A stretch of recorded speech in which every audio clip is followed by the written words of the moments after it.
Muy buenos días. Buenos días, profesor. Buenos días, profe. Buenos días. Buenos días, profe. ¿Cómo Buenos días, profe. Buenos días. ¿Cómo me están escuchando? ¿Bien? ¿Me están Sí, escuchando? señor. Sí, señor. Perfecto, profe. Eso, bueno, mil gracias. Bueno, es una satisfacción hacer este pequeño curso dentro del programa general del derecho, que es lo atinente a los contratos.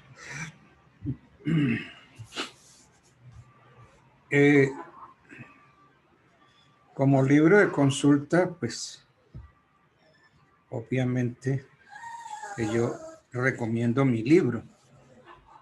En la universidad, en las bibliotecas, está el libro del doctor Altamar, que es Teoría General de los Contratos. Pero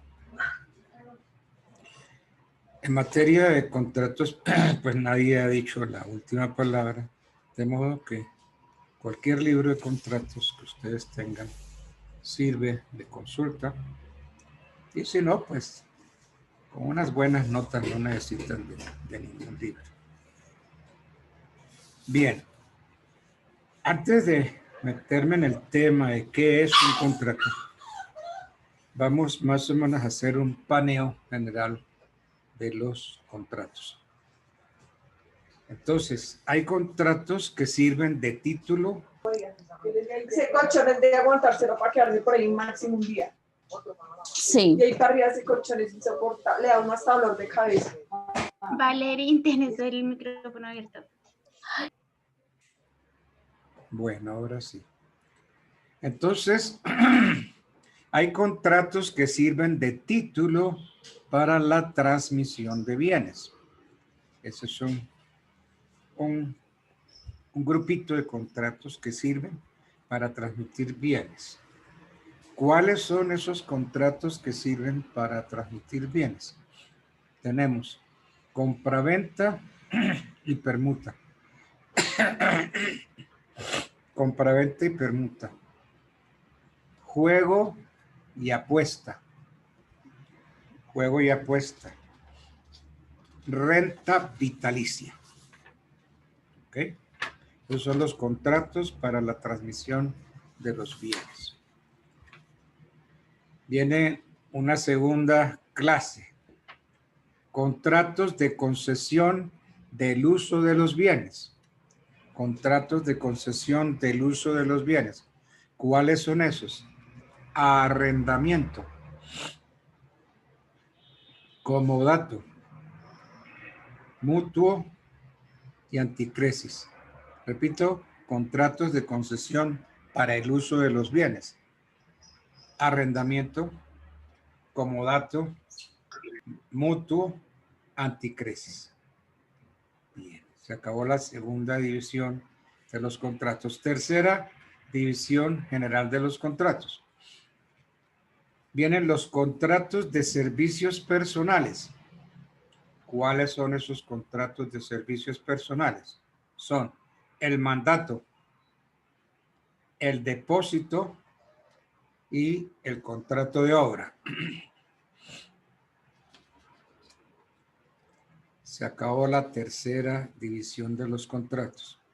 Viene una cuarta división de los contratos que se llaman contratos de garantía o de aseguro de obligaciones. Contratos de garantías. ¿Cuáles son esos contratos garantía?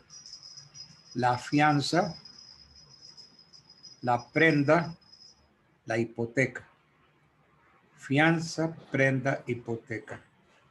Se acabó la cuarta parte de división general de los contratos. Y viene la última parte.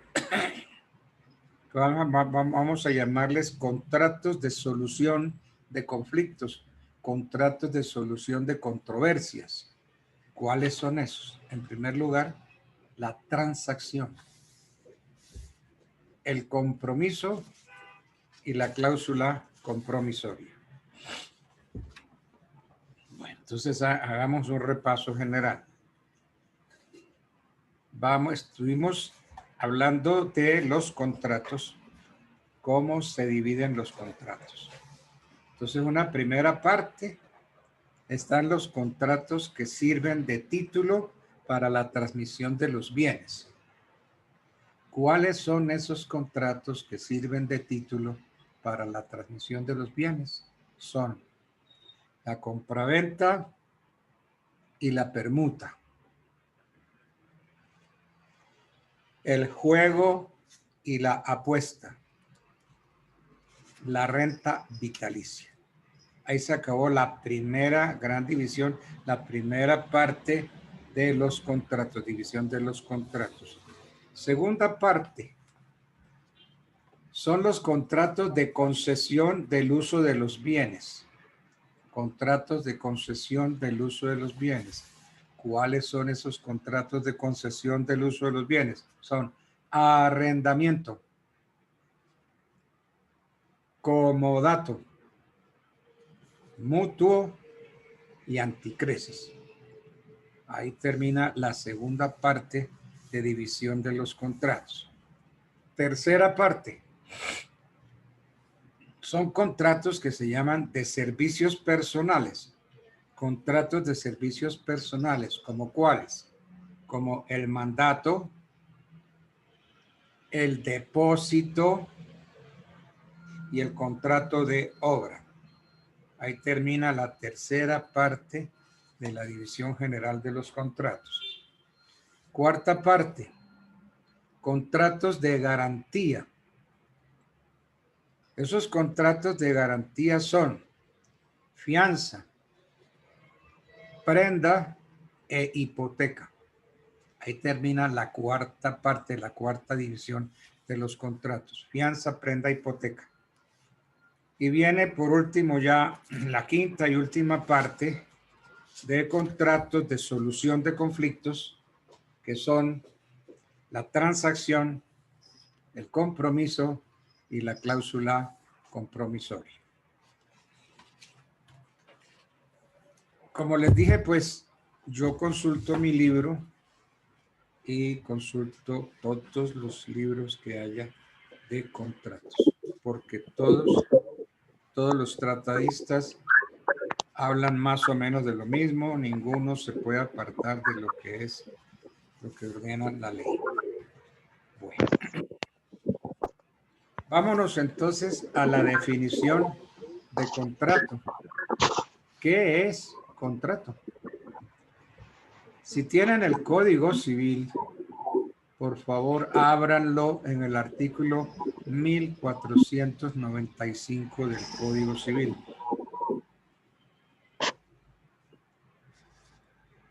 Si ya lo tienen abierto, vamos a ver qué dice el Código Civil. 1495 dice: contrato o convención. Por ahí oigo mucho ruido. Por favor, cierre el micrófono. Bueno, fíjense cómo empieza el artículo. Contrato o convención. ¿Esa O será hilativa o esa O será disyuntiva? Vamos a ver. Entonces sigamos con la definición. Contrato o convención es un acto por el cual una de las partes se obliga para con otra a dar, a hacer o no hacer alguna cosa. Entonces, por la redacción da a entender que contrato y convención para el artículo 1495 es una misma cosa, porque si fueran dos cosas diría son actos. Contrato o convención son actos. No, aquí dice contrato o convención es un acto. Entonces está hablando en singular, por el cual una de las partes se obliga para con la otra a dar, a hacer o no hacer alguna parte, alguna cosa. Eso que nos obligamos a dar, hacer o no hacer, acuérdense cuando vieron obligaciones, eso se llaman prestaciones. Prestaciones de dar, prestaciones de hacer. Y yo también puedo quedar obligado a lo negativo, a no dar, a no hacer. Es que todos los contratos no son positivos. Yo puedo quedar obligado, mi prestación puede ser no dar, no hacer. Entonces, aquí lo importante es que hay una obligación en que una persona se obliga para con otra a dar, hacer o no hacer. Y el código finaliza diciendo que las partes pueden ser de una o de muchas personas. Entonces, comencemos, volvamos otra vez a la definición. Contrato o convención. Da a entender el artículo que contrato y convención son sinónimos,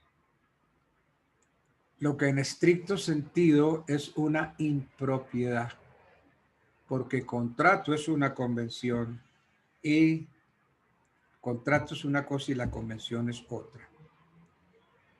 La definición es defectuosa.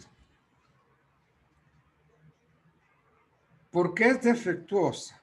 En primer lugar, por cuanto da a entender que los contratos solamente pueden producir obligaciones a cargo de una de las partes y en favor de la otra.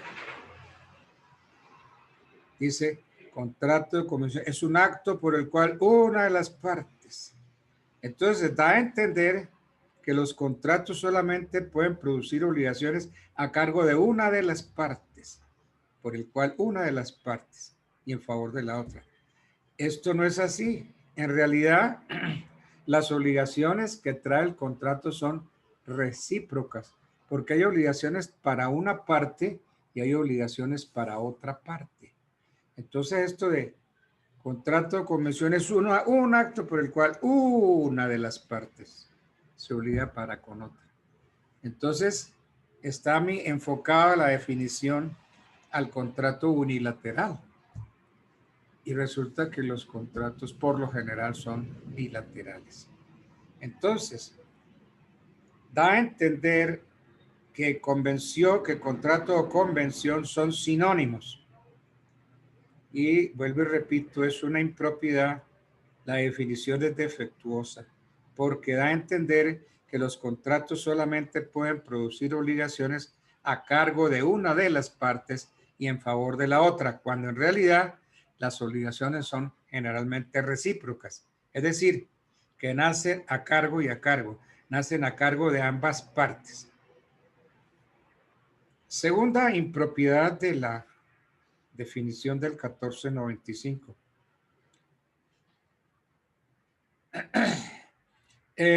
Identifica contrato o convención. La doctrina ha considerado que el contrato es el género y la convención es la especie. El objeto de la convención, ¿cuál es? El objeto de la convención es la creación, modificación o extinción de las relaciones jurídicas de cualquier naturaleza.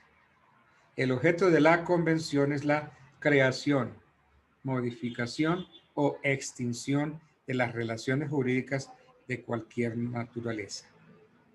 Y el objeto del contrato es exclusivamente la creación de obligaciones.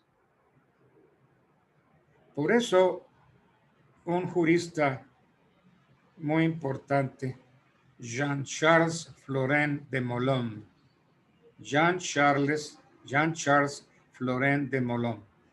De Molon, ¿qué dijo? Todo contrato implica una convención, pero no toda convención es un contrato. Todo contrato implica una convención, pero no toda convención es un contrato. Interesante la forma como de Molon resume el asunto del contrato o convención. Todo contrato es una convención, pero no toda convención es contrato. Hay otra tercera aclaración o análisis al artículo 1495. confunde el objeto de la obligación. El objeto de la obligación es dar, hacer o no hacer. Confunde el objeto de la obligación con el objeto del contrato. ¿Cuál es el objeto del contrato? Crear obligaciones. Entonces, el tercer análisis radica en que la definición confunde el objeto de la obligación, que es de dar, hacer o no hacer, con el objeto del contrato, que no es otro que el de crear obligaciones.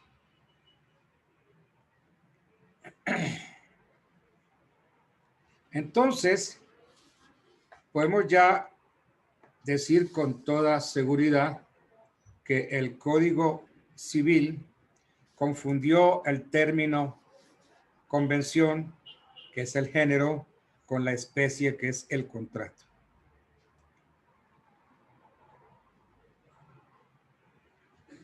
Entonces, ¿qué sería el contrato? El contrato sería ese acuerdo de voluntades,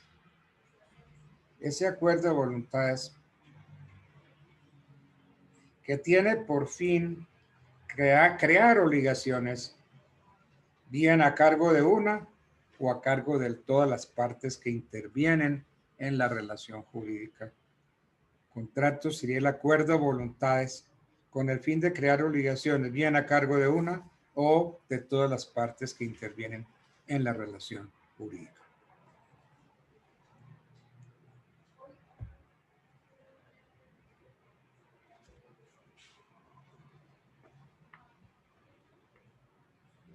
Entra dentro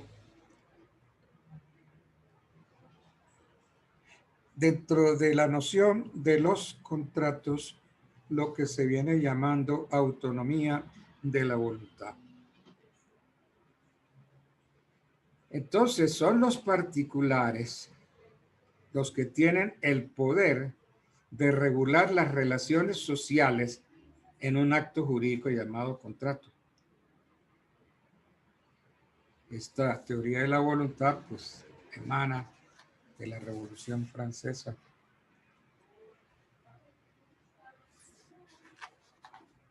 Entonces,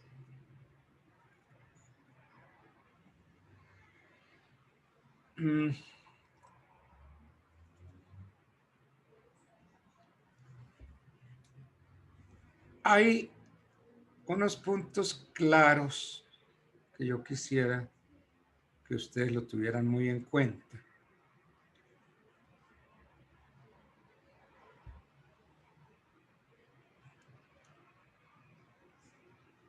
Que no pueden derogarse por convenios particulares las leyes en cuya observancia están interesados el orden público y las buenas costumbres. Y que hay objeto ilícito en todo contrato prohibido por las leyes. Y entonces, finalmente, sale el 1602 con una definición. Dice, con todo contrato legalmente celebrado es una ley para los contratantes y no puede ser invalidado sino por su consentimiento mutuo o por causas legales. Pareciera que esta es la definición que trae el Código Civil de Contrato, el artículo 1602, así como existe la ley del monte, llamémosle al 1602 la ley del contrato, porque dice, todo contrato legalmente celebrado es una ley para los contratantes y no puede ser invalidado sino por su consentimiento mutuo o por causas legales. Aquí nos metemos en otro problemita. Todo contrato, dice el 1602, todo contrato legalmente celebrado es una ley para los contratantes. Entonces, nos preguntamos, ¿Será que los contratos hacen leyes? La respuesta es no. Los contratos no hacen leyes. Ah, que la ley lo toma como... Dígame. ¿Una pregunta?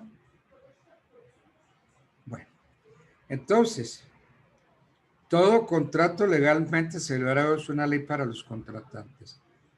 No podemos decir que los contratos hagan leyes, porque las leyes ustedes saben que se producen en el Congreso de la República, viene en la Cámara, viene en el Senado. Entonces los contratos no hacen leyes que se puedan considerar como leyes para los contratantes. Ese es otro cuento. Pero no podemos ponerlo en un artículo que todo contrato legalmente celebrado es una ley para los contratantes. Y no puede ser invalidado sino por consentimiento mutuo o por causas legales. Bien.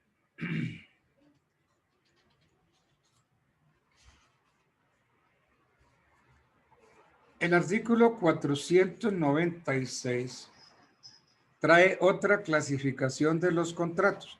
Ya no es como les dije al comienzo. Entonces el 1496 va a hablar del contrato unilateral y del contrato bilateral. Entonces dice el 1496, estoy leyendo el artículo, el código.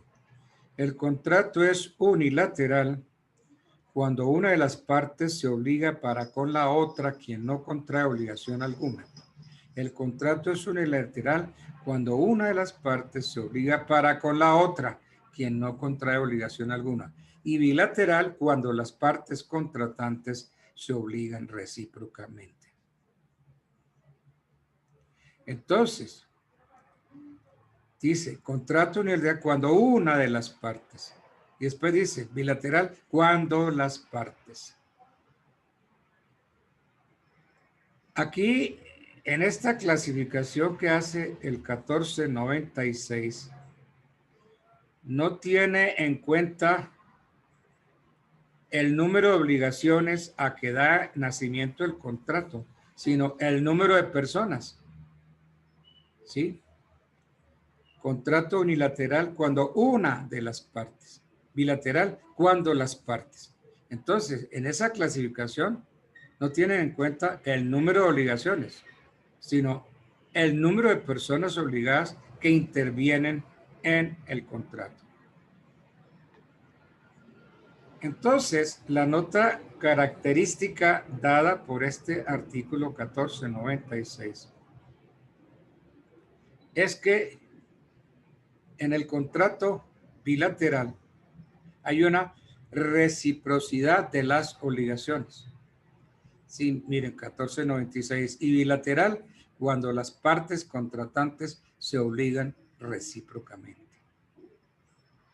Entonces, de la definición dada por este artículo, resulta claro que la nota característica del contrato bilateral es la reciprocidad de las obligaciones que de él se derivan. Por ejemplo, la compraventa, la sociedad. Porque los que intervienen en la compraventa hay obligaciones para el vendedor y obligaciones para el comprador. Y el contrato es unilateral cuando solo genera obligaciones a cargo de una de las partes contratantes, como el mutuo, el préstamo de consumo, el comodato, en fin, el depósito civil, el mandato no remunerado. El hecho de que un contrato sea unilateral no quiere decir que en determinados momentos no se pueda presentar una situación bilateral. Por ejemplo, el contrato de depósito. En el contrato de depósito, el depositario debe responder de la conservación de la cosa hasta su restitución.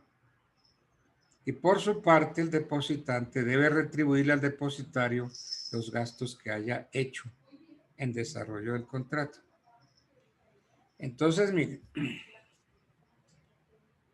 empieza a hablarse de los contratos sinalagmáticos perfectos y sinalagmáticos imperfectos.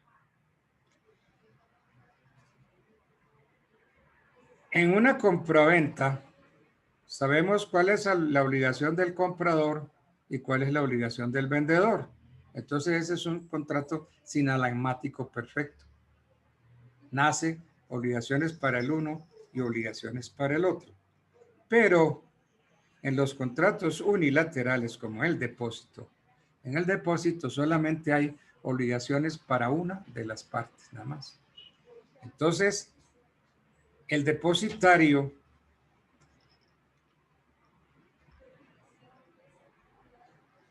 responde de la conservación de la cosa hasta su restitución.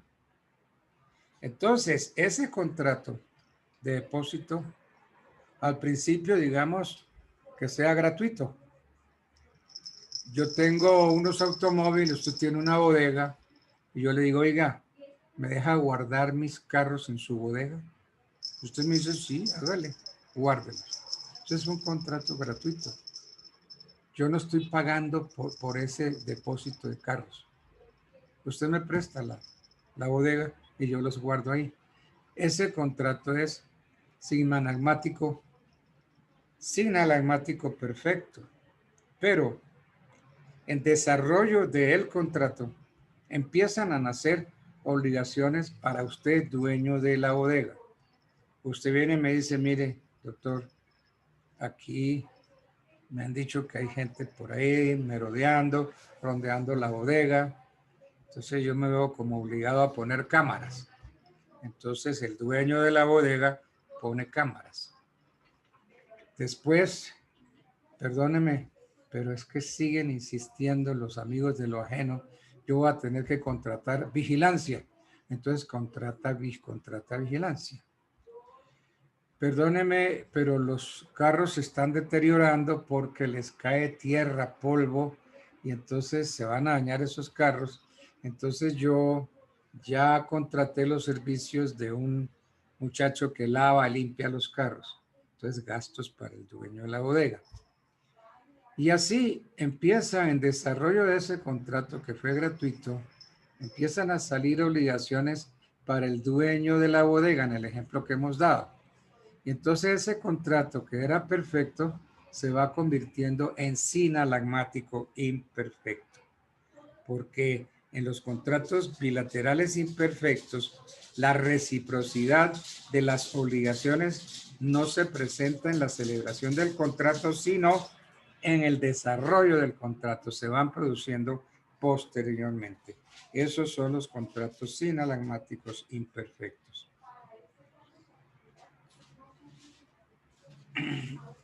¿Qué importancia tiene la clasificación de los contratos en bilaterales y unilaterales? Tiene enorme importancia esta clasificación de los contratos en unilaterales y bilaterales. Tiene enorme importancia desde el punto de vista de la concepción, desde el punto de vista de la condición resolutoria. ¿Qué entendemos por condición resolutoria? Tiene consecuencias en la culpa y en la excepción de contrato no cumplido. También hace alusión a la condición resolutoria que trae el artículo 1546. El artículo 1546 dice, en los contratos bilaterales va envuelta la condición resolutoria en caso de no cumplirse por uno de los contratantes lo pactado. Entonces, el 1546 pareciera que se refiere a los contratos bilaterales, dice, muy claro, 1546, en los contratos bilaterales va envuelta la condición resolutoria en caso de no cumplirse por uno de los contratantes lo pactado. Entonces, esta condición no opera en los contratos unilaterales. 1546. Ahora, En relación con la culpa, podemos decir que en los contratos unilaterales, el deudor es responsable hasta de la culpa grave. Es responsable de la culpa grave. Mientras que en los contratos bilaterales, el deudor responde de la culpa leve. Esto según el artículo 1604. Hay una excepción, la excepción de contrato no cumplido, consagrada en el 1609. Este artículo dice que en los contratos bilaterales,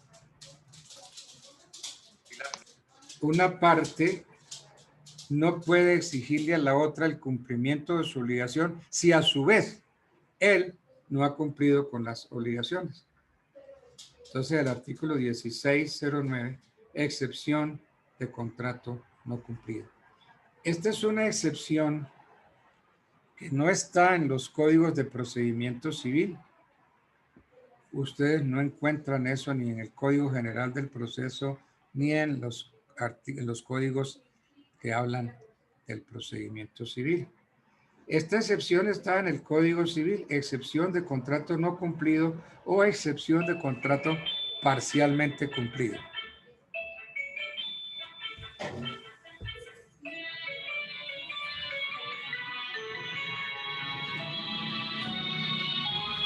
Perdón un momentico. Aló. Buenos días, sí. No, Edgardo. Es parecido, pero no es lo mismo. ¿Quién habla?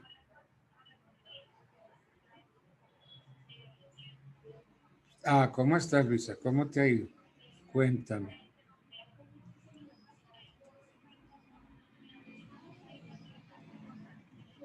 En este momento estoy dictando la clase. No, estoy ya desarrollando la clase. Interrumpí para atenderte. Cuéntame, ¿en qué te puedo servir?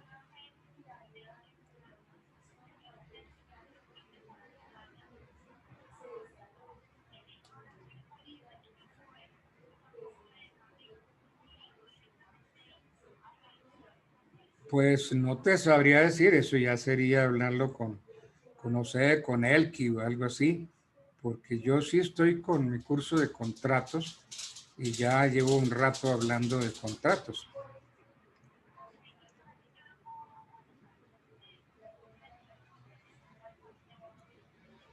No, yo ahorita mismo no podría, perdóname. Me estás pidiendo que interrumpa, que busque, te llame para... ¿Ok? Bueno, pues bien, ok.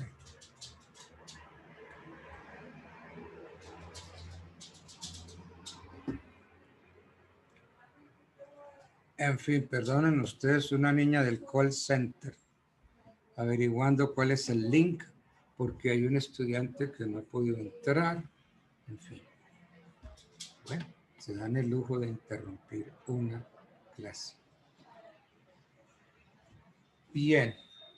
Entonces, les decía que en el artículo 1609 del Código Civil encontramos una de las excepciones que pueden oponerse en cualquier proceso, que es la excepción de contrato no cumplido o excepción de contrato parcialmente cumplido.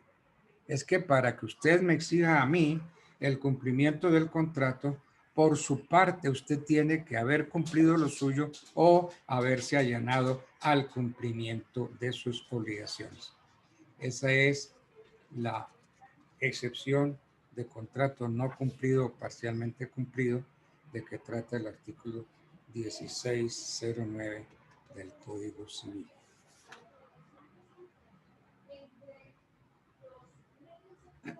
Otra división, veamos en bilateral, unilateral,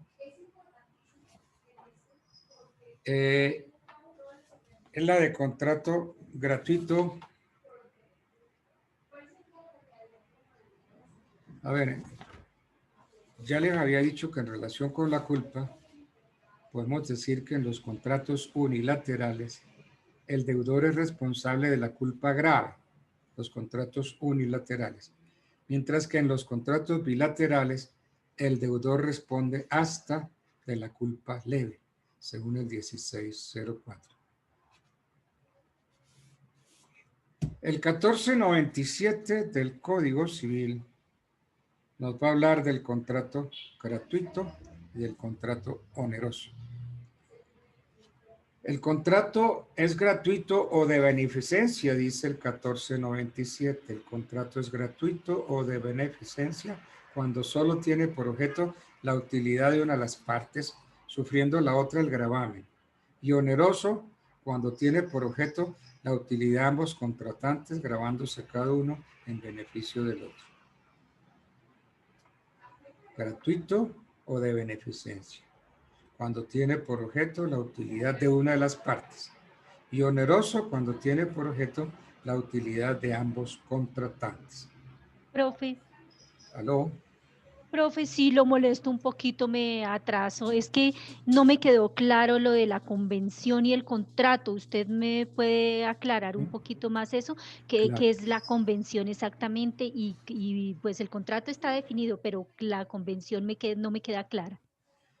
Ya. La convención es un acuerdo de voluntades que no necesariamente genera contrato. Convención. En cambio, el contrato sí es un acuerdo por medio de la cual se generan obligaciones para las partes. Entonces, el contrato es una cosa, el contrato genera obligaciones y la convención no necesariamente genera obligaciones. Entonces, la convención es un simple acuerdo de voluntades. Acuerdo de voluntades. Mientras que el contrato sí trae obligaciones. Porque ¿qué es lo que produce obligaciones? El contrato. El contrato produce obligaciones. Por eso es que decíamos, lo estábamos analizando, que el 1602 trae lo que se llama la ley del contrato. Todo contrato legalmente celebrado es una ley para las partes. En cambio, la convención no. La convención simplemente puede ser cualquier acuerdo, pero no podrá producir obligaciones. En el momento en que la convención produce obligaciones, deja de llamarse convención y se va a llamar contrato. El problema es que los redactores del Código Civil, que lo tomamos del Código Civil chileno, confundieron el término contrato con la convención. ¿Y cómo lo confundieron? Al ponerle la O. Contrato o convención. Contrato o convención. Es un acto por el cual. Entonces, al ponerle la O, entonces esa O es una O ilativa. Entonces se tomó como sinónimo. Contrato o convención es un acto por el cual. ¿Sí ven? Que el artículo confunde el término contrato con el término convención, lo cual es una impropiedad, ¿no? Entonces, el Código Civil confundió el género llamado convención con su especie, que es el contrato, fuente de obligaciones. Entonces, el contrato como acuerdo de voluntades tiene por fin crear obligaciones a cargo de una o de todas las partes que intervienen en el acto jurídico. Esa es la diferencia. Entonces, para el Código Civil, en la definición del 1495, los da como sinónimos, contrato o convención. Entonces, los toma como convención, Y ya hemos visto que es una impropiedad y que la definición es defectuosa.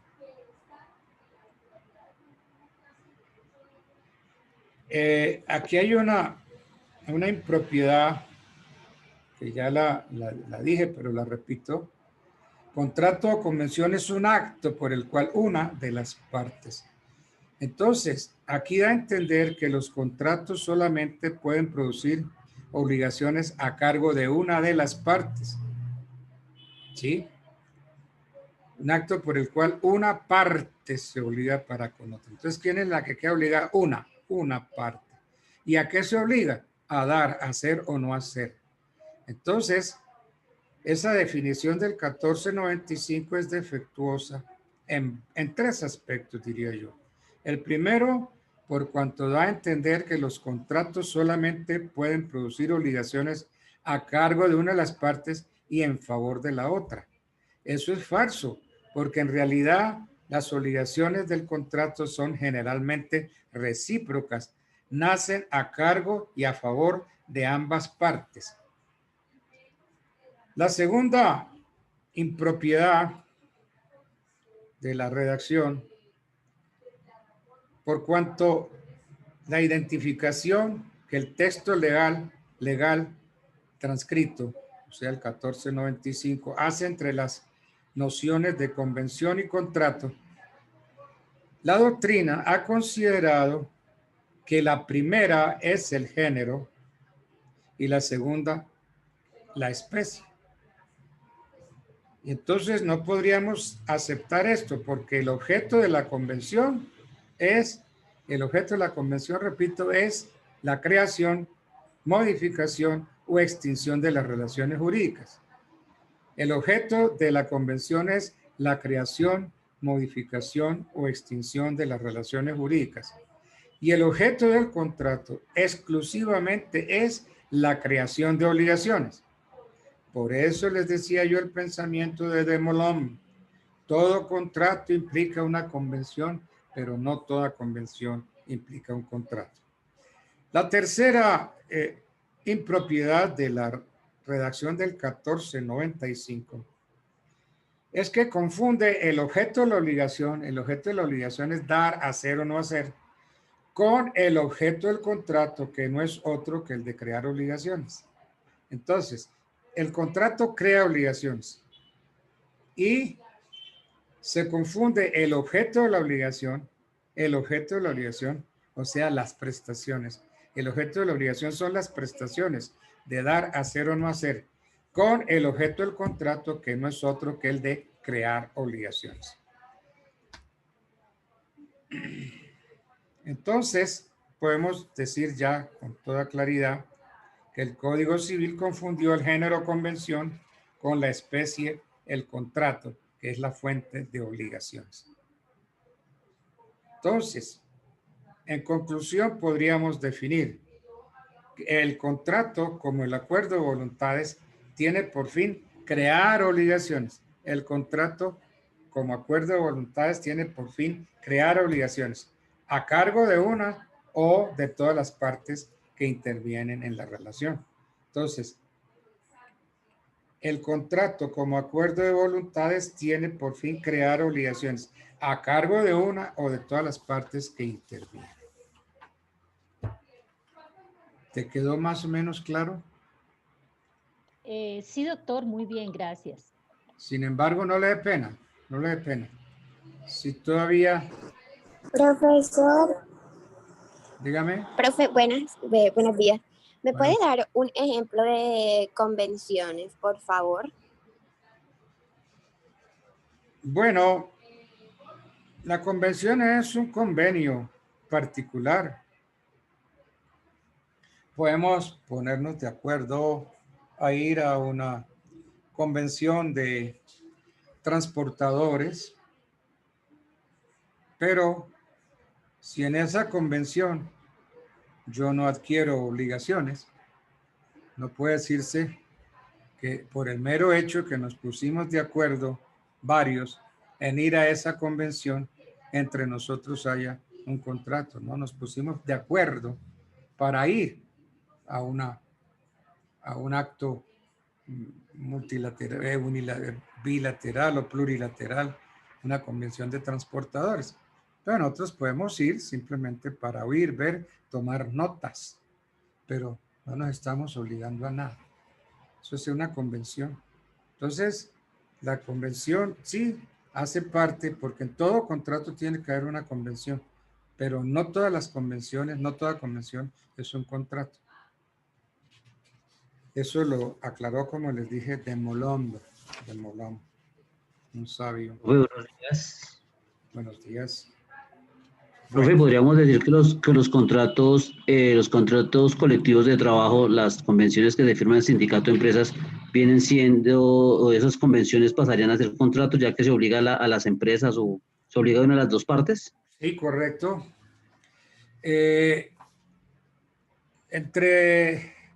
Entre los trabajadores y qué sé yo, un sindicato, se llega a una convención, se llega a un arreglo. Entonces, esa convención se le puede meter, por así decirlo, al contrato laboral.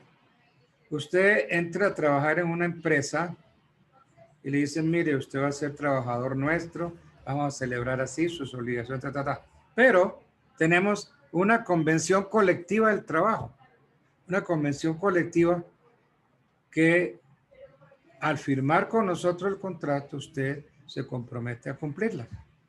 ¿Sí ven? Entonces yo celebro un contrato de trabajo, pero ahí me meten una convención colectiva, una convención que está entre los trabajadores y la empresa.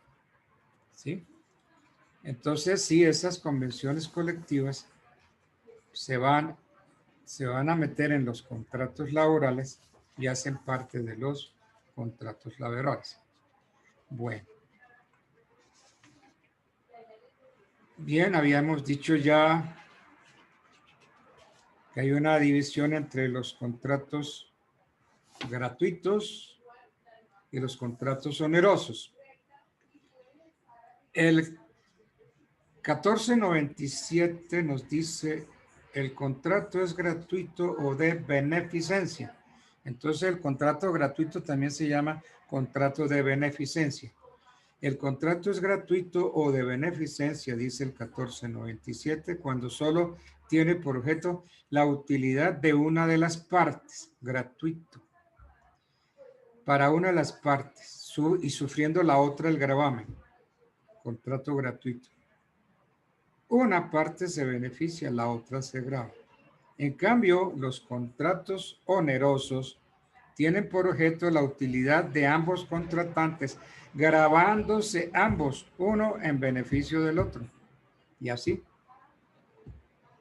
Entonces, los contratos gratuitos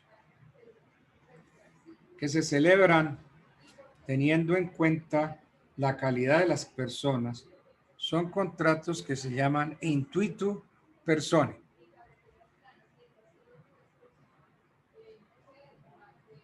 Intuito personae. Se celebran teniendo en cuenta la calidad de las personas. Y en los contratos onerosos, pues la responsabilidad es para ambas partes se comprometen. Entonces, tomen nota de esto. Los contratos gratuitos jamás son comerciales. Los contratos gratuitos jamás son comerciales. Los contratos onerosos siempre son comerciales. ¿Por qué? Porque en el contrato oneroso siempre se persigue el lucro. Los contratos onerosos siempre son comerciales, pues persiguen lucro. En cambio, los contratos gratuitos jamás son comerciales porque no van a perseguir el lucro. Bueno. Bien. El 1498 del código nos dice, el contrato oneroso es conmutativo.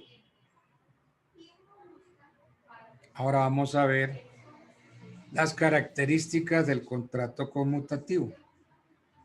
¿Qué condiciones debe reunir?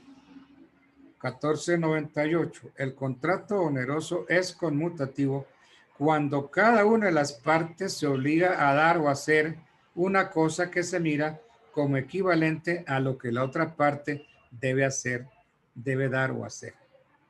Entonces, el contrato oneroso es conmutativo porque yo me obligo a algo, me obligo a dar o hacer. Y lo que la otra parte se obliga para conmigo, también de dar o hacer, se miran como equivalentes. Entonces, si yo compro una casa por 10,000 millones de pesos, es porque la casa vale los 10,000 millones de pesos. Eso es un contrato oneroso, pero es un conmutativo, porque por 10,000 millones me entregan una casa que sí vale 10,000 millones. Ahora, si yo entrego 10,000 millones y me entregan un rancho de lata, ese contrato no es oneroso, pero no es conmutativo, porque lo que yo doy no es igual a lo que recibo. Entonces, en el conmutativo será siempre, si lo que yo doy se mira como equivalente a lo que yo recibo. Ahora, si el equivalente consiste en una contingencia incierta de ganancia o pérdida, se llama aleatorio. ¿Por qué? Porque entra ahí el alias, la suerte. Entonces, si yo compro la lotería, ¿qué estoy comprando? La suerte, el alias. Si yo voy y hago un baloto, pues estoy comprando la suerte, que salgan los números. Pero si los números salen, inmediatamente esa empresa tiene que pagarme lo ofrecido. Fíjense que le dicen a uno, con revancha, uno sí, deme todo lo que sea. ¿Por qué? Porque está jugando el factor suerte, suerte. En cambio, el otro es conmutativo, porque si lo que yo doy es igual a lo que recibo, el contrato es oneroso, pero es conmutativo. Ahora, podemos decir que un contrato es conmutativo cuando reúne las siguientes condiciones. Desde lo anterior podemos decir que un contrato es conmutativo cuando reúne las siguientes condiciones. Primera, o A, que sea oneroso o útil para todas las partes que en él intervienen. Que un contrato es conmutativo si reúne las siguientes condiciones. Que sea oneroso, útil para todas las partes que en él intervienen. Segundo, que no sea aleatorio, es decir, que dicha utilidad pueda ser apreciada desde el momento mismo de la celebración del contrato. Es que usted el momento mismo de la celebración del contrato sabe cuánto va a ganar. Entonces ahí no hay suerte, ahí no hay ningún factor aleatorio. La utilidad puede ser apreciada desde el momento mismo de la celebración del contrato. Porque yo puedo celebrar un contrato, un mismo contrato que si se mira desde un punto de vista puede ser aleatorio o si se mira desde otro punto de vista es un contrato conmutativo. Mire, usted tiene algodón en su finca. ¿Cuánto sembró? ¿Cuánto espera? ¿Cuántas hectáreas espera recibir? Celebremos, yo le compro todo ese algodón que usted acaba de sembrar. Entonces, el dueño me dice, listo, yo le vendo todo el algodón que sembré, se lo vendo en tanto. Allí ya están definidas las cosas. Pero lo otro es, oiga, yo le compro el algodón. Sí, se lo vendo, pero vea, yo le compro, pero al precio medio que esté para cuando salga la cosecha. Ah, eso ya es distinto. Entonces depende de algo. ¿Cuál será el precio? Y del precio yo le compro el término medio, es decir, yo le compro por la mitad del precio que salga. Entonces ahí viene el segundo requisito, que no sea aleatorio, es decir, que la utilidad pueda ser apreciada desde el momento mismo de la celebración del contrato. En cambio, lo otro es aleatorio. Yo le vendo, pero sí, le vendo por la mitad, pero esperemos a ver cuál va a ser el precio para cuando el algodón se ve. Que un contrato es conmutativo si reúne la tercera condición, que produzca prestaciones que se miren como equivalentes entre sí, o sea, que determinen un cierto equilibrio en la economía del contrato. En la compra-venta, por su naturaleza, la compraventa es conmutativa porque reúne los requisitos o los precitados requisitos.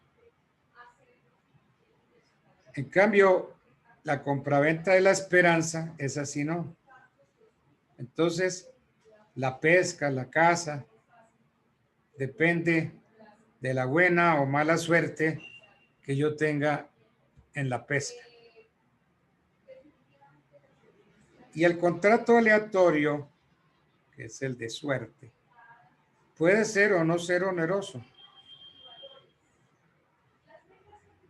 Por ejemplo, la donación de la pesca que haya de recoger el donante en un día. Oiga, yo le compro la pesca que tenga hoy, que saque usted hoy en el día. Pues eso es aleatorio. Aleatorio. Porque yo no sé cuánto va a sacar usted en el día. El 1499 del Código Civil clasifica los contratos en principales y accesorios. Leamos el 1499. El contrato es principal cuando subsiste por sí mismo sin necesidad de otra convención. El contrato es principal cuando subsiste por sí mismo sin necesidad de otra convención.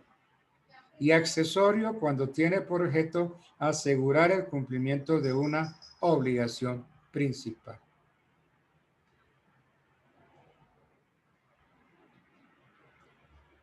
Por ejemplo,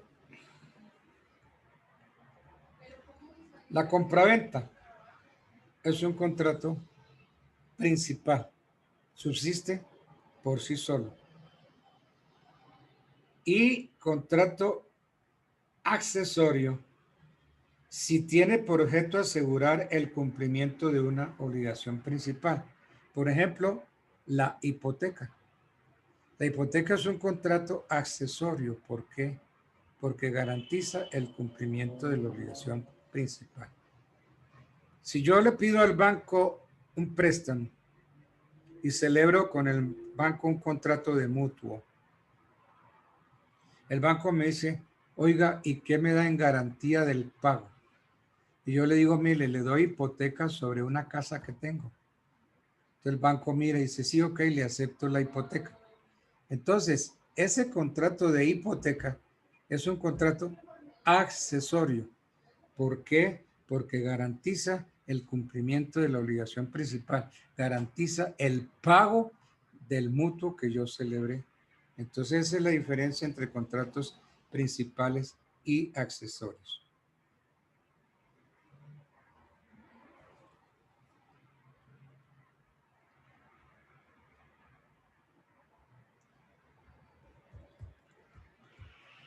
Aquí hay algo que vale la pena analizar.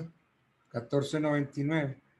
El contrato es principal cuando subsiste por sí mismo sin necesidad de otra convención. Tendríamos que decir, ahí trae la definición de contrato principal y contrato accesorio, 1499. Aquí tendríamos que decir que en realidad No hay contratos principales y accesorios, según que subsistan por sí mismos o no. ¿Por qué? Porque es que todo contrato subsiste por sí mismo. ¿Sí ven? 1499. El contrato es principal cuando subsiste por sí mismo sin necesidad de otra convención y accesorio cuando tiene por objeto asegurar el cumplimiento de una obligación principal. Entonces, si nos ponemos a analizar bien ese artículo, no hay contratos principales y accesorios. No hay contratos principales y accesorios según que subsistan por sí mismo o no. ¿Por qué? Porque todo contrato subsiste por sí mismo. Lo que sucede es que hay contratos que producen obligaciones accesorias, como es la fianza, la hipoteca, la anticresis. ¿Sí la captan?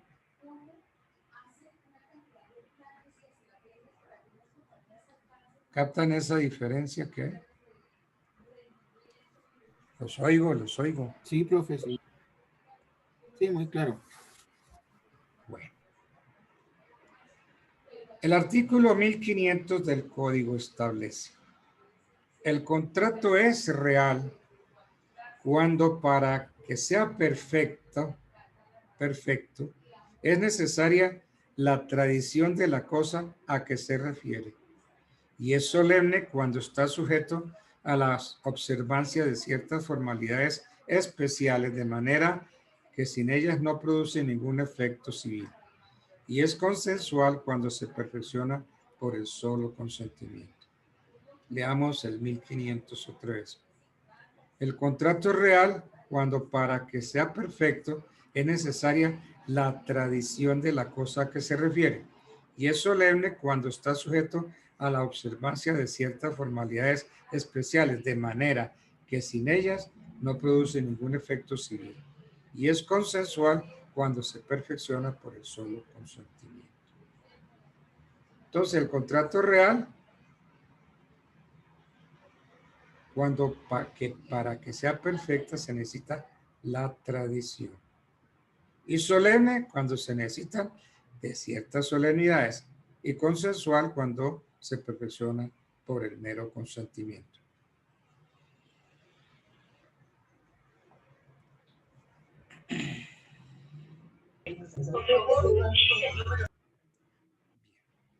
Entonces,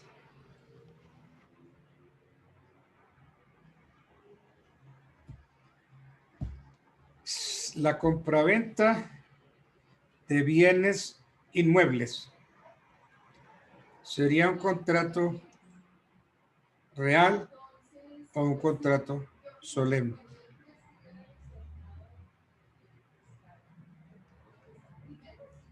¿Los dos? Ay, perdón. Yo creo que los dos, sí. Sí, es cierto, real, porque pues pide que en la compraventa hay entrega, pero lo que caracteriza la compraventa de bienes inmuebles en Colombia es la escritura pública, porque usted no puede vender ni comprar una casa por un contrato privado, tiene que ser por escritura pública. Entonces ahí hay una solemnidad, la escritura pública. En cambio, si usted tiene una bicicleta, yo se la compro. ¿Cuánto vale? Pues esto vale ¿qué? Vale 1 millón de pesos. Vale 3 millones. Mire, tome el millón, tome los 3 millones. Y entonces, ¿qué hace el dueño de la bicicleta? Me dice, tome su bicicleta, mire, aquí se la entrego. Entonces, ese contrato se perfeccionó con la mera entrega. La entrega que también es tradición. Entonces, la tradición se confunde con la entrega. Porque ¿qué es la tradición? Aquel acto por el cual una persona llamada tradente transfiere el derecho de propiedad a otra persona llamada adquirente. Entonces, Si usted me vende su bicicleta, usted es el tradente, porque usted me hace tradición de su derecho de dominio. Pero la tradición de su derecho de dominio se va a confundir con la misma entrega. Entonces, eso se habla de entrega-tradición. En cambio, si usted me vende su casa, usted me hace escritura pública, hasta ahí no tenemos nada. Todavía no hay contrato de venta. Ah, mire, es que yo le entregué las llaves de la casa. Sí, es que yo fui, le abrí la casa y le hice entrega de la casa. Sí, ok. Pero, ¿dónde se verifica la tradición de los bienes inmuebles? En la oficina de registro de instrumentos públicos. Entonces, si yo voy a hacer la tradición, si yo llevo la escritura a la oficina de registros de instrumentos públicos y allí la oficina de registro no me puede inscribir el título, no ha habido tradición, no ha habido entrega, no ha habido nada. ¿Sí ven? Bueno.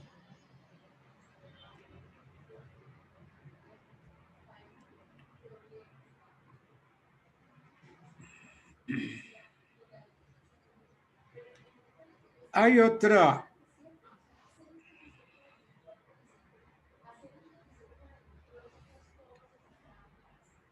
división o otro análisis que hay que hacer de que hay contratos típicos y atípicos. Se dice que el contrato es típico cuando ha sido particularmente reglamentado por la ley. Ejemplo, la compraventa, el arrendamiento. Son contratos típicos. Y se dice que el contrato es atípico cuando sus estipulaciones no encajan en ninguno de los contratos normados por la ley. Por ejemplo, el contrato de leasing, el contrato de joint venture, el contrato de know-how. Esos son contratos atípicos. La compraventa es un contrato típico. El arrendamiento es un contrato típico. ¿Por qué? Porque tiene tratamiento en el código. Y atípico cuando no tiene tratamiento en el código. Entonces, algunos le dicen a los contratos típicos, les llaman contratos nominados, y a los atípicos les llaman contrato innominado.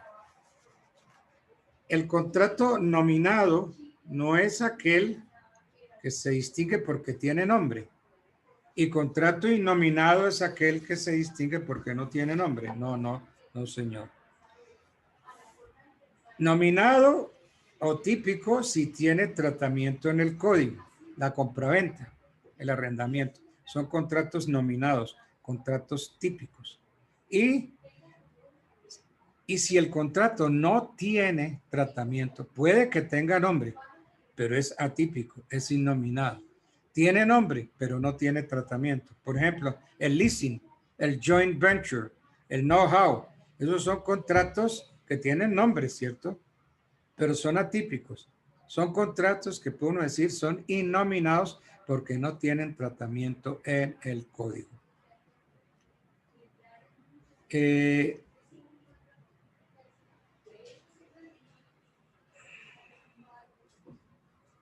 Los romanos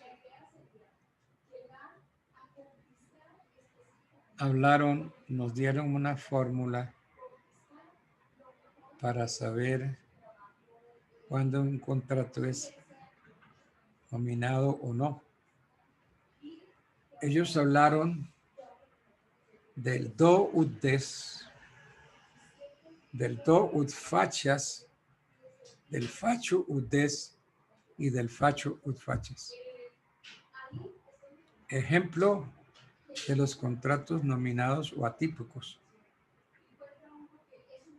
Nos dijeron los romanos, mire, usted no se preocupe, no se amargue la vida. Es que yo no puedo decir qué tipo de contrato es este, qué nombre le pongo. No. Primera solución, do ut des. Si usted en este contrato encuentra que usted da para que el otro dé, y ese contrato no tiene nombre, llámele contrato innominado. Do ut des. Segunda fórmula. Do ut fachas. Que yo hago para que tú hagas. Yo doy para que tú hagas. Do ut des. Do ut des. Doy para que des. Si en este contrato yo doy para que tú des, el contrato es innominado. Do ut des. Do ut fachas. Doy para que hagas. Facho ut des. Hago para que des. Y facho ut fachas. Hago para que hagas. Entonces, 4 fórmulas para los contratos innominados. Do ut des, do ut fachas, facho ut des, facho ut fachas. Fórmula de los contratos innominados. Sabían derecho los romanos, ¿no? Qué sabios. Desde el tiempo de los romanos, desde el tiempo justiniano. Y todavía estamos utilizando esas fórmulas. Si yo doy este contrato, oiga, doctor, yo estoy estudiando, pero ¿qué nombre le pongo a este contrato? Pues no se amargue la vida. Mire, a ver. Y en no, es que en este contrato yo doy para que tú des. Bueno, contrato innominado. Es un contrato innominado. Do ut des. Mire, doy para que hagas, porque es que aquí doy para que tú hagas. Contrato innominado. Facho ut des, hago para que des.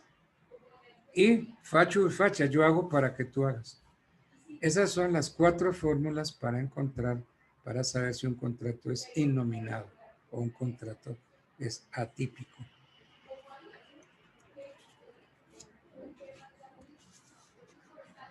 Bueno.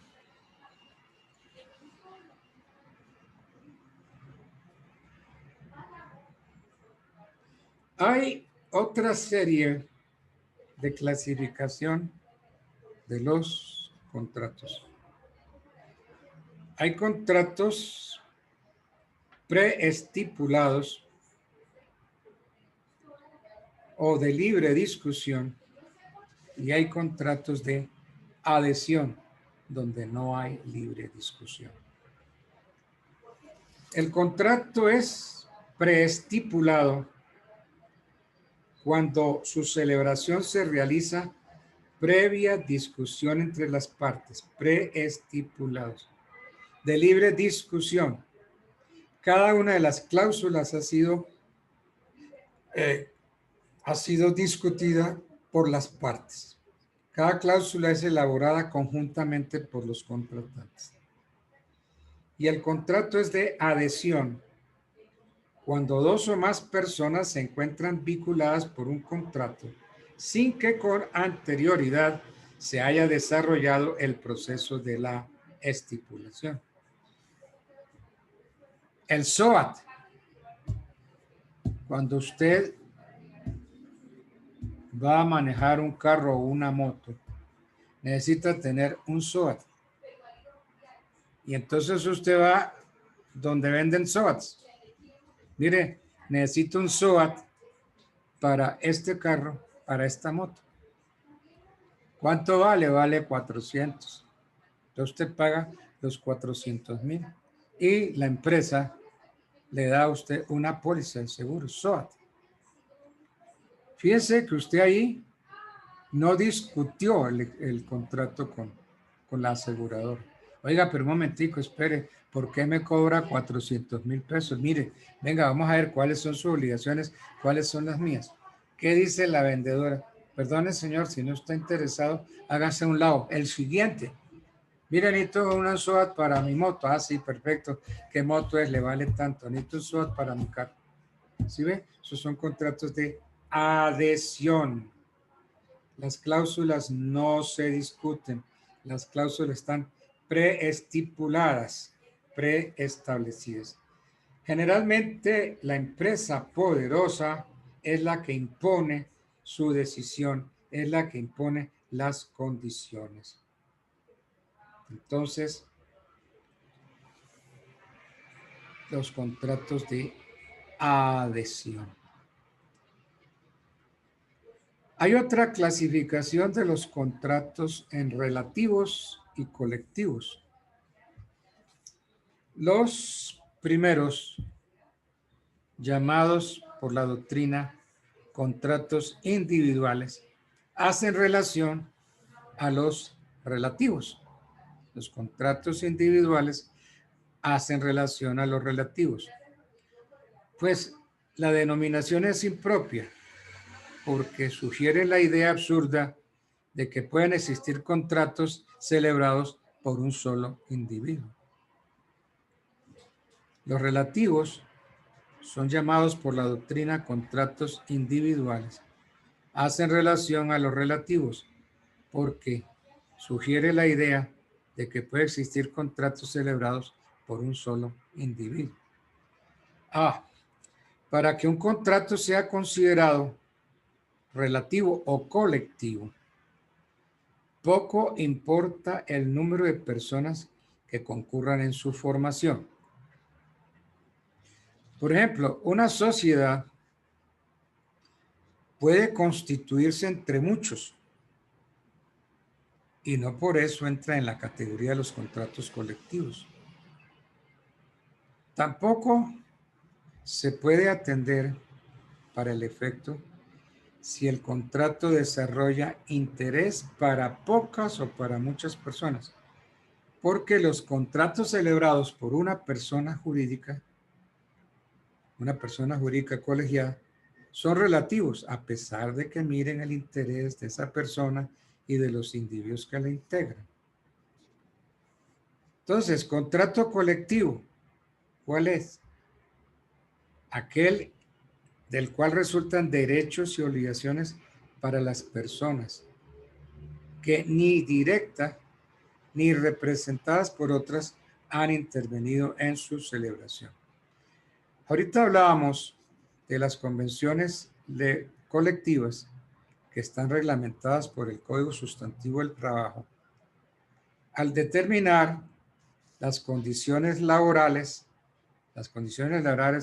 de un grupo de empresas que pueden llegar a producir derechos y obligaciones respecto de empleadores y trabajadores pertenecientes a un gremio, a pesar de que no han intervenido en la celebración de tales convenciones.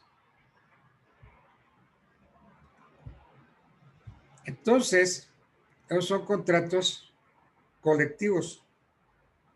Los contratos sindicales generalmente son contratos colectivos. ¿Por qué?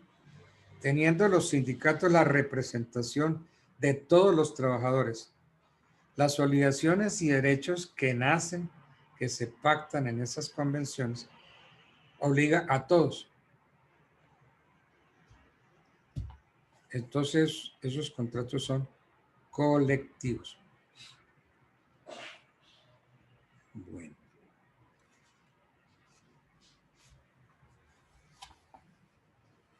Me preocupa porque he estado haciendo un análisis de la división de los contratos.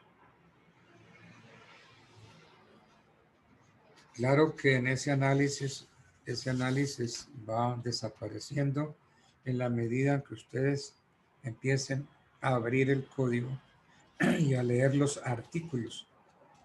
Aquí hemos mencionado varios artículos que vale la pena que ustedes lo estudien, lo tengan. Lo primero fue la definición de contrato en el artículo 1495, que tienen que leerse bien ese artículo que dice distinguir cuándo es contrato, cuándo es convención, por qué se confunde lo uno con lo otro. Tienen que estudiar también el 1602, que habla de la ley del contrato.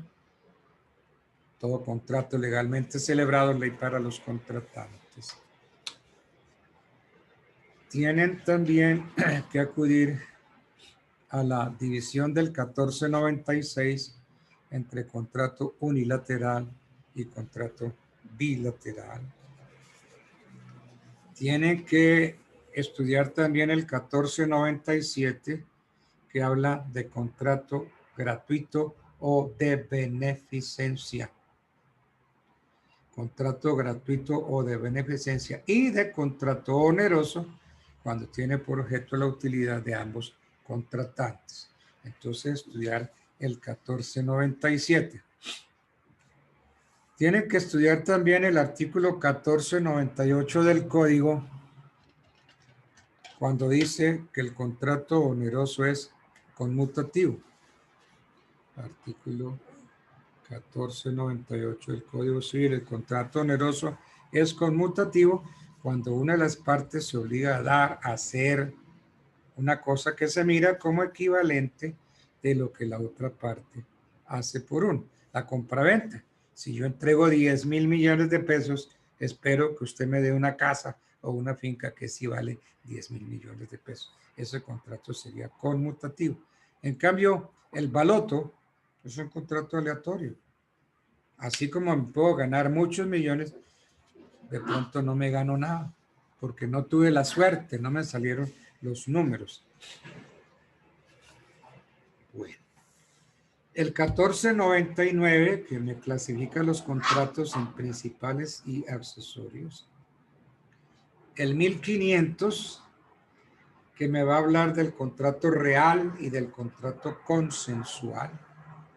Eso hay que tenerlo muy clarito.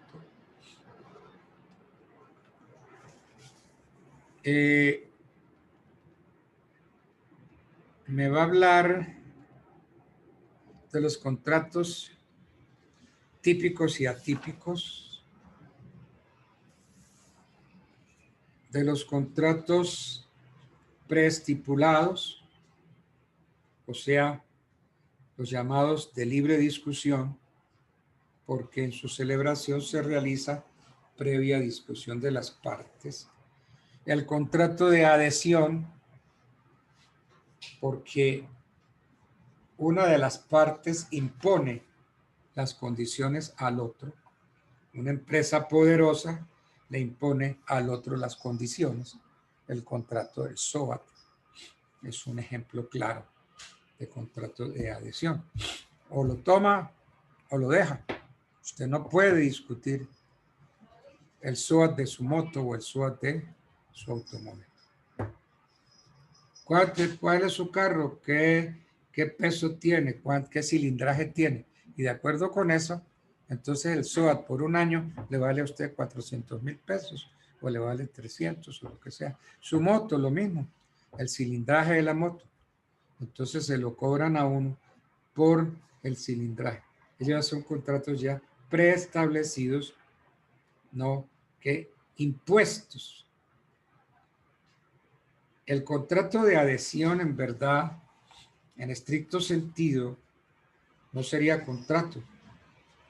Es un acto unilateral porque el poderoso le impone al otro sus condiciones. El otro, ustedes y yo, que sacamos el SOAT, jugamos un papel pasivo en la operación. Entonces, no hay una libre discusión de las partes. Entonces, para la formación de un contrato es indispensable que haya un proceso de discusión. Aquí no hay discusión. En el contrato de adhesión es impuesto. O lo toma o lo deja. También hablamos de los contratos relativos y colectivos. Y vamos a hablar ahora de los contratos de ejecución instantánea y los contratos de tracto sucesivo.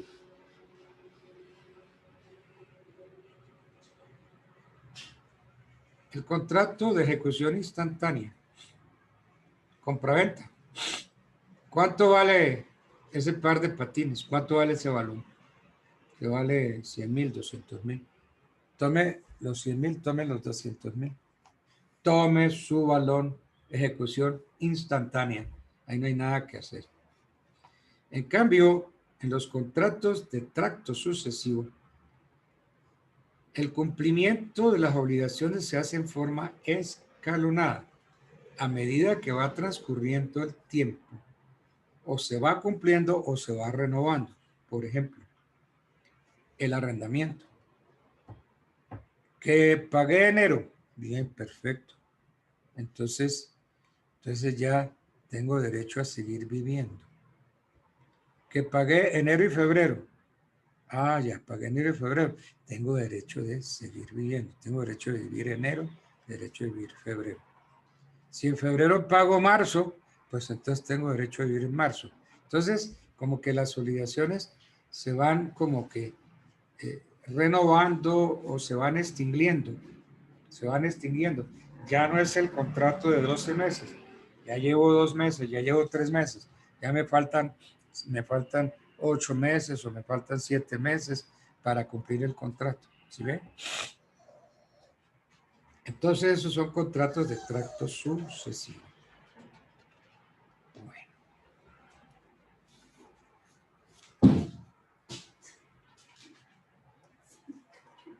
Hablemos de la extinción de los contratos. Hemos estudiado cómo un contrato legalmente celebrado es ley para las partes. Y ese contrato legalmente celebrado no puede ser invalidado sino por mutuo consentimiento o por causas legales. Pues bien, ese mutuo consentimiento es lo que técnicamente se llama resiliación. Resiliación, SC.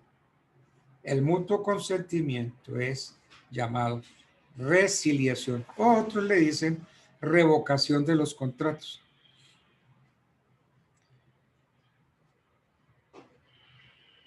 Entonces, la resiliación, que es la forma por la cual se invalida un contrato, no tiene una reglamentación específica como forma de extinción contractual. ¿Qué sería la resiliación? Pues el mutuo consentimiento de las partes para destruir el contrato que ellas mismas celebraron. Se ponen de acuerdo para destruirlo. Eso se llama resiliación. Mutuo consentimiento, resiliación. Otros le dicen, no, revocan el contrato, las partes. Entonces, por medio de la resiliación, se extingue un contrato que ha nacido limpio a la vida jurídica, es decir, un contrato que nació sin vicios en su formación. Y que por la potestad del mutuo consentimiento que tienen las partes, resolvieron deshacerlo. Entonces, las cosas se deshacen como se hicieron. Entonces, las partes, así como lo hicieron, tienen la facultad para deshacerlo. Eso es lo que se llama resiliación. Ahora bien, si en la resiliación, si en el contrato hay intereses de terceros, entonces ya las partes no pueden ejercitar libremente la resiliación. ¿Por qué? Porque no pueden afectar los intereses de los terceros.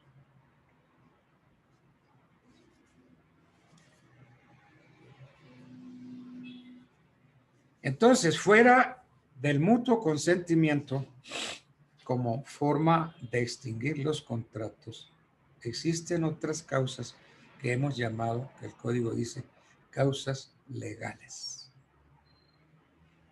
Causas legales. ¿Cuáles son esas causas legales? Fuera del mutuo consentimiento, que ya lo vimos, se llama resiliación. Existen otras causas legales. Entre ellas, ¿cuáles conocemos? O sea, anotemos. Entre ellas, la resolución. Habíamos leído el artículo 1546 del código. Entonces, la resolución tiene lugar cuando se dan los presupuestos exigidos por el artículo 1546. Repito, esas otras causas legales por medio de las cuales se puede rescindir un contrato. Dentro de esa está la resolución. Entonces, si se dan los presupuestos exigidos por el 1546, tenemos resolución. ¿Qué dice el 1546? En los contratos bilaterales va envuelta la condición resolutoria en caso de no cumplirse por uno de los contratantes lo pactado. En los contratos bilaterales va envuelta la condición resolutoria en caso de no cumplirse por uno de los contratantes lo pactado. Si uno de los contratantes no cumple lo pactado, entonces usted le dice, señor juez, de conformidad con el 1546, pido la resolución de este contrato. ¿Por qué? Porque mi contraparte no está cumpliendo con el contrato. Entonces, en los contratos bilaterales va envuelta la condición resolutoria en caso de no cumplirse por uno de los contratantes lo pactado. Pero esa condición resolutoria del 1546 es una condición resolutoria tácita, no está escrita. No está escrita. ¿Por qué? Porque la norma dice, en los contratos bilaterales va envuelta la condición resolutoria. ¿En qué consiste? En caso de no cumplirse por uno de los contratantes lo pactado. Entonces, la condición resolutoria del 1546 es una condición tácita. Todo contrato, ¿se entiende?, está afecto a la condición resolutoria. Ahora, ¿qué puede pedir la parte afectada? Entonces puede pedir a su árbitro o la resolución o el cumplimiento del contrato con indemnización de perjuicios. Puede pedir o la resolución o el cumplimiento del contrato. A veces los abogados con las partes, con nuestros clientes, solemos ser arbitrarios. Viene la viejita, llega la viejita a su oficina, doctora, usted me lo recomendaron. Mire que celebré una promesa de compraventa con fulano de tal. Yo le cumplí la promesa, le pagué, le cumplí con todos los requisitos. Y ese señor no me quiere hacer la escritura pública. Ah, listo, señora, ya, listo, ya. Deme poder y ya, yo inicio el proceso. Entonces, la viejita le firma el poder y va y autentica su firma en una notaría. ¿Procedió bien el abogado? No. Fue atrabiliario. La atropelló. No consultó con ella. ¿Qué es lo que tiene que usted hacer como abogado? Mire, doña, usted tiene dos opciones. ¿Le interesa esa casita? De verdad, verdad. Ay, sí, doctor, esa casita es linda. Yo estoy enamorada de esa casita. Mire que yo hice todos los esfuerzos, le cumplí, le pagué la plata y ese señor no me quiere correr la escritura pública. Mire, haga todo lo posible para quedarme con la casita. Entonces, ¿qué le está diciendo a la clienta? Pida el cumplimiento del contrato. El 1546 dice, en los contratos bilaterales va envuelta la condición resolutoria en caso de no cumplirse por uno de los contratantes lo pactado. Pero en tal caso podrá el otro contratante, podrá pedir a su arbitrio o la resolución o el cumplimiento con indemnización de perjuicio. Entonces, doña, vamos para pedir el cumplimiento del contrato. No, mire, ya a mí no me interesa esa casa, yo lo que quiero es que me vuelva la plata. Ah, bueno, entonces vamos a pedir la resolución del contrato con indemnización de perjuicios. Entonces, en el primer caso, la viejita quiere la casa. Entonces, ¿qué proceso va a iniciar usted? Mire, doctor, yo pagué la casita, la cumplí. Mire, yo estoy muy ilusionada con esa casita. Yo lo que quiero es que ese señor me cumpla, me corra la escritura pública.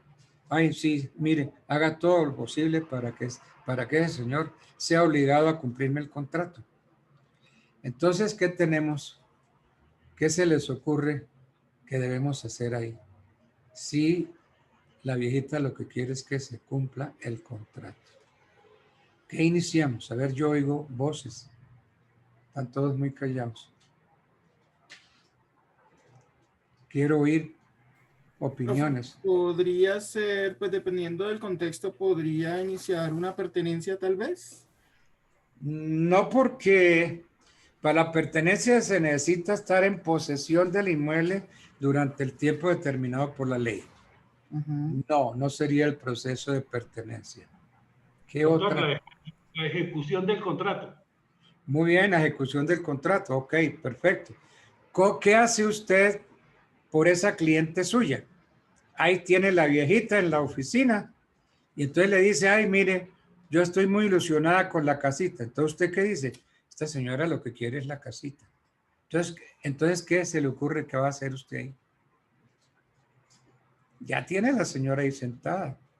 Mire, a usted me lo recomendó el doctor Altamar, que fue decano de la Facultad de Derecho de su universidad. Hasta hace un mes fui decano. Entonces me lo recomendó y me dijo que usted era un magnífico profesional. Entonces, ¿qué tiene usted que hacer ahí? A ver, oigo. Un proceso de resolución de contrato. ¿Resolución? ¿Y eso es lo que quiere la viejita, que se resuelva el contrato? Mire, ahí está el abogado trabiliario, el abogado que impone su voluntad. ¿Eso es lo que quiere la viejita, lo que quiere su cliente? ¿La resolución? ¿O no será más bien que lo que ella quiere es que le cumplan, que le entreguen su casita? A ver, lo sigo oyendo. Abogados. Ya ustedes son abogados. A ver. ¿Proceso para validar el contrato? Proceso para validar el contrato. No, el contrato está perfectamente hecho. Se hizo una promesa de compraventa. Las partes firmaron ante notario, autenticaron sus firmas. La viejita prometiente compradora tiene todos los recibos de pago. Ella ya cumplió con su parte. Entonces, ¿qué más hay que hacer ahí? A ver, abogados. Tema de examen. A ver. ¿Cuál es la obligación que tiene el prometiente vendedor? De dar, de entregar, De de dar. tradición, la tradición. Momentico, vamos por parte. Dar. ¿Sería dar? Dar y hacer la escritura, mi doctor. Ah, bueno. Entonces la obligación del prometiente vendedor es hacer. ¿Hacer qué? La escritura pública. Muy bien. Ya tiene definida la obligación del vendedor, del prometiente vendedor, hacer la escritura. ¿Y cómo le retuerce usted el pescuezo a ese vendedor? ¿Qué inicia contra él? Una demanda.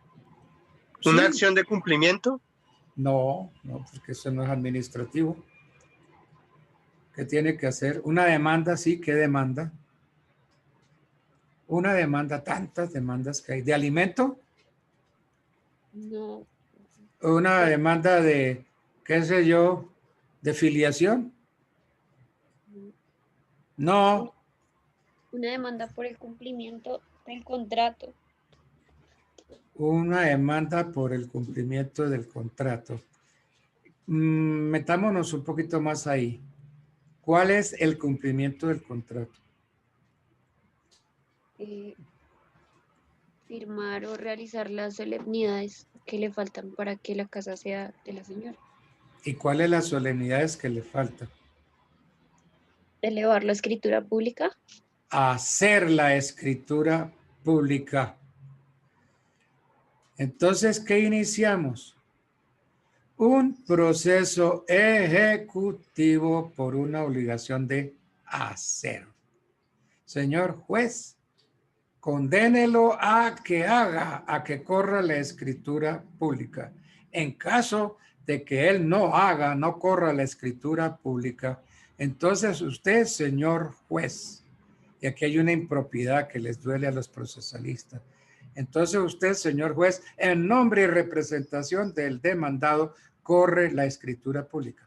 Es impropio decirlo. Entonces, más bien, entonces usted, señor juez, dicte sentencia condenando al prometiente vendedor a correr la escritura pública que perfeccione el contrato. Entonces es un proceso ejecutivo por una obligación de hacer. Entonces viene el juez y profiere la sentencia condenándolo a hacer la escritura pública. Muy bien, pero a pesar de que lo condenó y todo, el demandado no cumplió. Entonces, ¿usted qué hace? Usted coge esa sentencia y se va a una notaría y dice, señor notario, yo quiero guardar aquí en la memoria de su notaría. Vengo a protocolizar. ¿Qué es el protocolo en una notaría? La memoria de la notaría. Señor notario, vengo a protocolizar esta sentencia en el proceso ejecutivo de fulano contra sutano. En esta sentencia se condena a sutano a correr la escritura pública.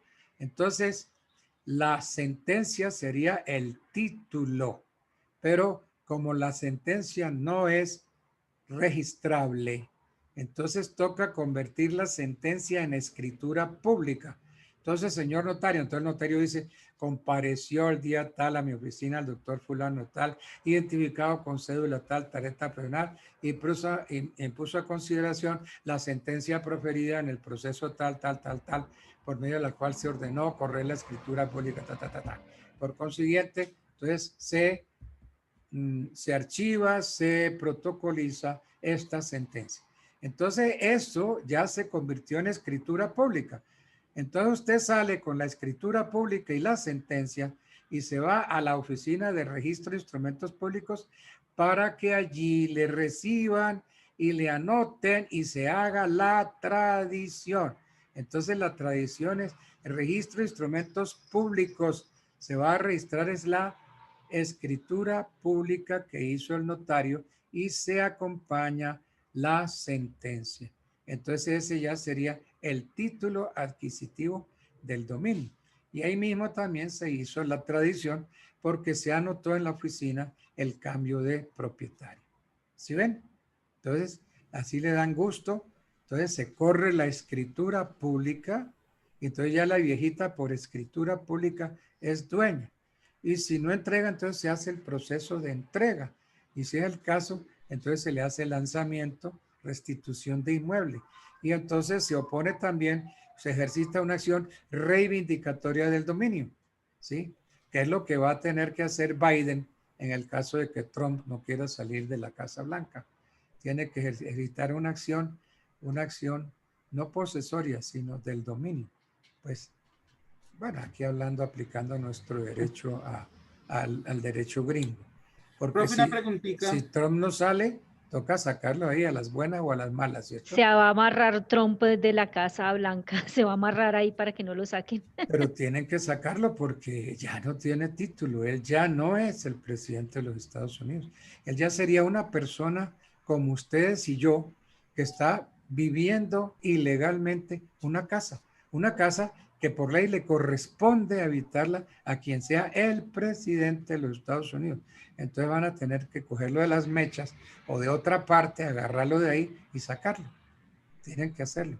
Yo no sé si él se exponga a eso, porque sería el único caso en el mundo en que para que un presidente deje su trono, toque cogerlo de las orejas, jalarlo y echarlo afuera, sacarlo a patadas de la Casa Blanca. Yo no creo que él se exponga a eso, pero tal parece que sí. Él está ahí tranquilo jugando golf, está en la Casa Blanca y de aquí no me salen, aquí me quedo. Y yo creo que la única que va a salir por sus propios medios va a ser Melania, la mujer de Trump. Es la única tristeza que hay, que se va lo bonito de la Casa Blanca, es Melania. ¿no? Entonces se va Melanie, una mujer muy hermosa. Claro que los gringos enemigos de Trump dicen, sí, una mujer hermosa, ella lo que es una puta fina. Sí, yo hablaba ayer con unos americanos, me decían, sí, Melanie tiene razón, es una mujer muy linda. Eso es una prostituta fina, una puta fina es lo que es Melanie. Y pues, ¿qué eligiéramos, no? ¿Le interesa Trump como persona o le interesará el emporio Trump, la plática de Trump? Yo no sé si esto, quién sabe qué habrá ahí. No Y Trump que... está interponiendo demandas por fraude electoral y no sé qué, no se quiere ir de ninguna manera. Pero mire usted, pensemos a la luz de nuestro derecho. Ellos tienen un sistema federalista, no un sistema centralista como lo tenemos nosotros. Nosotros sí tuvimos los Estados Unidos de la Nueva Granada y los Estados Unidos de Colombia, y el federalismo nació en Colombia con Santander, así como el centralismo nació con Bolívar. Entonces, ¿qué pasa?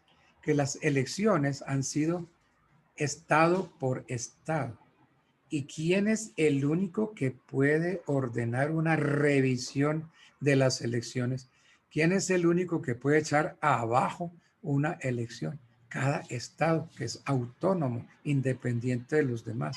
Entonces se necesitaría que Trump iniciara un proceso en cada estado o en los estados que él considere donde hubo fraude. Pero allá no hay un poder central, allá no hay, no es como nosotros que tenemos aquí, pues, también un trimestre, no. Habría que iniciar tantas acciones cuantos estados estén afectados. Por consiguiente, no hay una acción contra todos. Es que lo que le falta a Trump es derecho. Él tiene plata, pero no tiene conocimiento y no tiene asesores. Entonces yo lo veo muy difícil que por una sola demanda vayan a anular toda la elección, porque es que no es la elección, son las elecciones de los distintos colegios en cada uno de los estados. Miren que nos han venido dando datos, que Pensilvania, que el estado tal, que el estado tal, que el estado tal, ¿sí? Entonces, habría que demandar en cada estado la elección. Pero si se queda, sería el único caso en el mundo en que habría que coger de las mechas al señor Trump, porque ya no sería el presidente, y decirle, usted es un particular, usted no puede estar en la Casa Blanca. Es como si usted o yo decidimos irnos a los Estados Unidos y nos metemos en la Casa Blanca. Aquí vine, aquí estoy, aquí me quedo. Sí, aquí me quedo. ¿Cómo me van a sacar de aquí? ¿Sí? De modo que, perdónenme un momentico que me dice que mi batería se está agotando. Voy a conectarlo a la corriente. Ok, ya lo conecté a la corriente. Pues bien, mis queridos abogados, me place mucho saludarlos, haber estado con ustedes en este inicio de esta materia tan linda que se llama contratos. Y por favor, metámosle duro, porque es que el derecho solo se aprende cogiendo los articulitos, maceándolos, entendiéndolos, porque si no, se vuelve memoria. Y a mí no me gusta que el alumno memorice. A mí lo que me gusta es que el alumno entienda el derecho. Bien, entonces faltan 7 minutos para las 10. Ustedes tienen ahorita clase a las 10 y yo no debo ya abusar de su derecho. Un placer saludarlos a todos y un feliz día. Muchas gracias. Gracias, profe. Muy amable. Bueno, Feliz día, muy amable. Bueno, gracias, profesor. Gracias, profe, que esté bien. Bueno, chao.